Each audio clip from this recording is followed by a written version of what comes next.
नमस्कार, आप देख रहे हैं टोटल टीवी और मैं हूं आपके साथ सत्यम गौर। बुलेटिन की शुरुआत करेंगे बड़ी और अहम खबर के साथ। दिल्ली एनसीआर में सुबह से ही रिमझिम बारिश जारी है।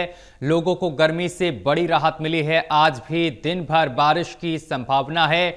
मौसम विभाग की तरफ से जताई गई है संभावना। ये बड़ी जानकारी हम आप तक पहुंचा रहे हैं। दिल्ली एनसीआर के कई इलाकों में झमाझम बारिश हो रही है। तो दिल्ली एनसीआर में सुबह से ही रिमझिम बारिश जारी है। लोगों को गर्मी से बड़ी राहत मिल रही है और आज भी दिन भर बारिश की संभावना जताई गई है। मौसम विभाग की तरफ से जताई गई है संभावना। और खबर पर अधिक जानकारी के साथ हमारे संवाददाता विशाल सिंह हमारे साथ जुड़ गए हैं। विशाल, दिल्ली एनसीआर में सुबह से ही रिमझिम बारिश का दौर लगातार जारी है।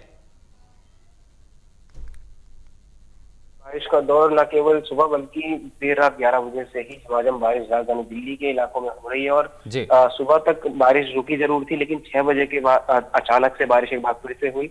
आसमान में बादल अभी भी जो है छाए हुए हैं और अभी भी जोरदार बारिश दिल्ली के कई इलाकों में हो रही है। इसको लेकर भारतीय मौसम विभाग की तरफ से रेड अलर्ट भी जारी किया गया है। इस अलर्ट में कहा गया है कि पूरी दिल्ली में बारिश जो है वो अगले 2 घंटे तक इसी प्रकार होती रहेगी। तो अब लोगों को काफी सतर्क रहने की जरूरत है, क्योंकि इस तरह की बारिश के बाद अक्सर वाटर लॉगिंग की तस्वीरें सामने आती हैं। और कल रात को जो बारिश हुई उसके बाद भारत मंडपम जैसे वीआईपी इलाके में भी हमने देखा वाटर लॉगिंग हुई है।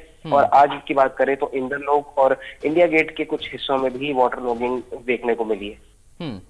विशाल, जिस तरीके से कल रात से ही देर रात से ही लगातार बारिश का दौर जारी है और ऐसे में मौसम विभाग की तरफ से ये भी कहा गया है कि आज दिन भर बारिश हो सकती है। ऐसे में जो इलाके वाटर लॉगिंग के हैं वहां पर क्या कुछ तैयारियां देखने को मिल रही प्रशासन की तरफ से?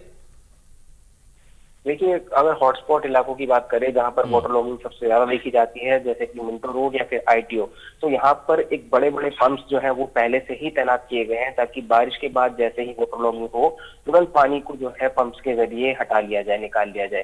तो कह सकते हैं कि सरकार ने तैयारियां तो जरूर की हैं, लेकिन बारिश क्योंकि काफी ज्यादा हो रही है तो ऐसे में तैयारियां कितनी सही साबित होती हैं, सटीक साबित होती हैं, ये आने वाला वक्त बताएगा। लेकिन पंप्स जो है वो लगाए गए हैं, कई इलाकों में लगाए गए हैं ताकि पानी को निकाल लिया जाए। लेकिन यहाँ पर एक खतरा ये भी मंडरा रहा है, जिस तरह से दिल्ली की यमुना नदी में कल हमने देखा था डेंजर लेवल को क्रॉस कर चुकी थी बिना बारिश के। लेकिन अब दिल्ली में बारिश हो चुकी है तो अब और ज्यादा जो है फ्लड का खतरा भी कहीं ना कहीं यमुना नदी के पास मंडरा रहा है। तो निचले इलाकों के लिए भी जो है अलर्ट जारी कर दिया गया है। लोगों को रेस्क्यू के लिए टीमें तैनात कर दी गई है कि जैसे ही बाढ़ की कोई सिचुएशन होती है तो तुरंत जो निचले इलाकों में रह रहे हैं उनका रेस्क्यू किया जा सके।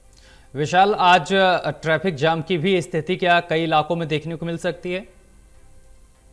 बिल्कुल, कल भी शाम को ट्रैफिक जाम की वजह से काफी जो है लोग परेशान रहे थे, क्योंकि त्योहार का दिन है और ऊपर से बारिश, तो इसीलिए काफी ज्यादा ट्रैफिक व्यवस्था जो है संभालने की जरूरत है। और ट्रैफिक एडवाइजरी भी कल दिल्ली ट्रैफिक पुलिस की तरफ से जारी की गई थी। कई रूट्स जहां पर काफी लंबे जाम लगे उनके लिए डाइवर्जन पॉइंट्स भी जो है तय किए गए थे।